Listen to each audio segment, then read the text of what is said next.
Will Novak Djokovic win 25 in 2025? I think that's a big question for all the tennis fans out there. Everyone's talking about it. And we, Purav and Somdev, the tennis geeks, we're going to break it down for you. So let's get right into the meat of it, Purav. How do we see this happening? How does Novak Djokovic's 2025 look for you? This is his last chance. Let's be real, Somdev. This is his last chance to win multiple Grand Slams after this. And I mean, he's had a great career. He's stuck with Margaret Court at 24 Grand Slam titles. He's playing for legacy. He's just won the Olympic Are we gold. really putting that comparison out there? We have to. For the history, everybody Amateur has era, to. professional era. Everybody has to put it out there. Everybody will look at history and say, well, he's tied with Margaret Court. He's tied with Margaret Court at 24 Grand Slams. And him winning the 25th will mean that much more. Yes, I think if he's going to win 30, like I originally said, for me, he's the greatest of all time. For him to win 30 Grand Slams, he has to have an amazing 2025. This I agree with. But let's look at a few of the real concerns that Novak's going through right now. So point number one, and we have to consider the fact that he's 37, but is he going to be healthy? How healthy is he going to be? And that for me, that determines everything else that we talk about. Because if you take a look at what happened with Roger, how he ended his career with his knee, if you take a look at what's happening with Rafa and every part of his body is hurt, including the knee and the foot and what God knows what else. With Novak, the first question for me is, how healthy is that knee going to be for the style of play that he has?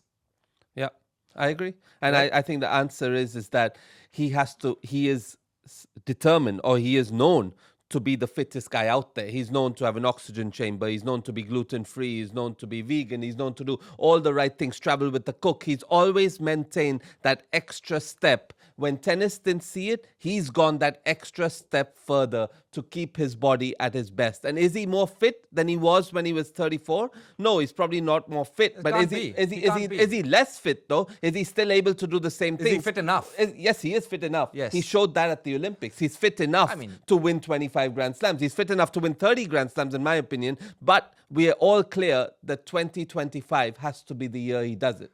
It has to be. Now, the second thing I feel like I want to talk about is, what it takes for Novak to win majors now. Yes, he has won 24, but those 24 have been under different circumstances. So what it takes for Novak to win majors now is going to be a very different thing than what it took him to win all those 24 majors. So in a sense, it's going to have to be a sort of a rediscovery in training, in the way he approaches things. I think he has to find a balance between, playing the right amount of matches, not playing too little, definitely not playing too little, because I think that's going to hurt him coming into, let's say, for example, the US Open, coming in without playing a match on hard courts, complaining about the fact that, he wasn't feeling it on his serve, or we saw him off color. I think that has to be absolutely key. Yeah, simple stats, right? He's played 2020, I'll just talk about 4 seasons. 2020 was the year of COVID. He made 6 finals. 2021, he made 7 finals. 2022, he's made 8 finals. 2023, he's made 7 finals. The least he's had is we're not talking 2020 because that's half a season, really. And also, this year, he's made 2 finals. He's made 2 finals this year, and one of them, I can't even count the Wimbledon final. Really speaking, I'm not even going to give him that one. I count that. I'm not even going to give. Come on. I'm not even going to give him that one, because I'm going to be like, okay, and a very poor Grand Slam year. Let's not doubt he's made all. But your opinions are ridiculous. Yeah. If anybody made finals of it's just. We're talking about Novak Djokovic. Yeah, he's made 2 finals in 2024. My big thing is, can he have a coach in 2025? Exactly. So, which coach will it be, and does he need one? Yes, so that was going to be my third point. I'm glad you brought that up, because for me, he needs a coach. He needs a support, he needs a friend, a consultant, a pair of trusted eyes, someone who knows the game, reads the game, knows Novak. And a big example I'm going to give over here is when he split with Goran earlier in the year. He didn't have a coach for the longest time, goes into Paris without a coach, but guess who's on the sidelines? It's Viktor Troicki. Yeah. Viktor Troicki, again, somebody who's obviously won Davis Cup with him, knows the tour inside out. Novak trusts him.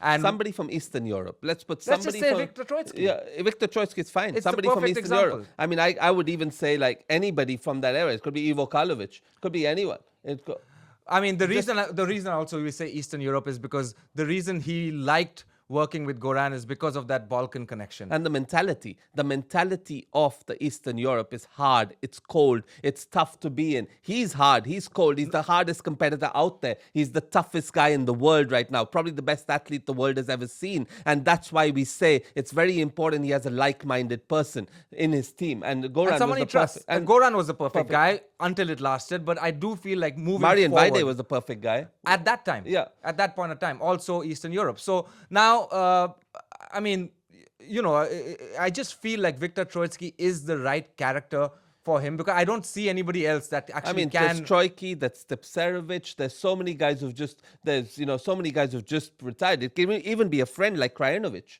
who stopped playing recently. Yeah, but I maybe think too young. Zimonjic. We're talking about guys who've just been there in the system. He needs somebody there to help him along this last path of his career to win the last bit of his Grand Slam runs. I won't say titles because it's tougher to do. But don't forget, there's no Federer anymore. There's no Andy anymore. There's no Rafa anymore. Yeah, but there's a Carlos Alcaraz and there's a Yannick Sinner and let's not forget the losses that he's had this year, right? Because I mean, he's, you know, the locker room presence. He's lost to Popyrin. He's lost 9 times this year, Purav. So Novak Djokovic has lost 9 times this year. 3 of those losses has been to top 10 players: Sinner, Alcaraz, and Ruud. Yeah. How many top 10 players has he beaten? 1. Wow. Alcaraz at the Olympics. So he's losing that battle currently. He needs to obviously find that. But the other losses for me are striking because you don't see him losing to a person like Popyrin. No disrespect to Popyrin. You don't see him losing to Mahach. Yeah. He lost to him in Geneva. Lost to Tabilo. I mean, yeah, the bottle hit him in the head, but still 2 and 3 is ridiculous. Lost to Luca Nardi. So you're starting to see a trend over here where the locker room is starting to believe that they can beat Novak, which never was the case before. So again, just to summarize this, we need to figure out whether he's healthy, whether his knee is healthy. We need to figure out, you know, he needs to figure out his new formula for success to win a major because it's going to be different than the ones he's used in the past just because of the circumstances with the injuries. This match, he looked so subdued with his body language, with his mentality. He looked like half the player he was. He looked like he's running out of steam. At the US Open in 2024, I can tell you that Novak Djokovic did not give 100% to win that match. And the whole year, there's periods in that match. Did he really try against Tabio? Are we putting it out there that he tried that match? Are we putting it out there that he tried 100% against Mahach? And when I say try, I mean Novak Djokovic try. I don't mean try for me and you. I mean try like hey, take it easy on me now. Take it easy on me. How he tried. Okay, and the next thing. Moving forward for 2024, we know what he needs to do for 2025. But 24, the rest of the year, he's 5th in the race. Does he even... how much does Turin matter to him, the World Tour finals? He played Turin because he's defending Turin just to finish in the top 8 to make sure he's seeded the next year. But no, it doesn't make any difference. I'd play 2 tournaments more this year if that. So Shanghai, Paris and Turin. So I think he'll play something in the Asian swing because that is a swing where he loves playing. He's been super successful. Won Shanghai and it's a big Beijing. Appearance money swing. Yeah, it's great. I'm not sure how much Novak Djokovic is looking at money. That's a different conversation. Okay, but I think he's or maybe he's meant to play. I think you're designated to play a few Master Series events. Maybe he's covered that already. I'm not sure. But as a top 10 player, your mandatory events are a few. Yeah, there are a few. But again, just looking at how Novak is going to shape up for the rest of 24 and 25. More importantly, the major season. The motivation, absolutely no doubt, because every interview he says he's going for history. He wants to break more, and he's going to try and figure out ways that he can do it because that's the kind of mindset that Novak Djokovic has always had. How do I get better? How do I break records? How do I, absolutely crush any idea of who is the greatest of all time because he wants to hold that mantle. The gap is closing. Yeah. The gap is closing. Yannick Sinner is closer. Carlos Alcaraz is closer. The tough part is he's getting older. They're going to get stronger. Yeah, I think I'm still sticking to my guns. I still think he has 30 Grand Slams in it. I think he has 30 Grand Slams in him, and I think he's going to do it. 2025 will be a defining year for him, and I think he's going to get to 25 for sure in 2025. How he does it, I don't know, but he's done it a number of times. He's going to do it again, and I've maintained my gun. I think he's going to get to 30 Grand Slams. All right, there we go. He says 30 Grand Slams. I say definitely 25. Anything past that is a bonus. But that's what we have for Novak Djokovic. Once again, that's the Tennis Geeks breaking it down for you. Please like, share, subscribe. I know that there's the whole world of tennis loves this topic, and we're all wondering. I know there's a lot of Novak Djokovic fans who obviously want him to do well and break all of these records, but love to hear your opinions. Comment, like, share, subscribe, and we'll continue bringing stuff like this out. And let's go Novak. Novak, let's watch the GOAT. See you guys.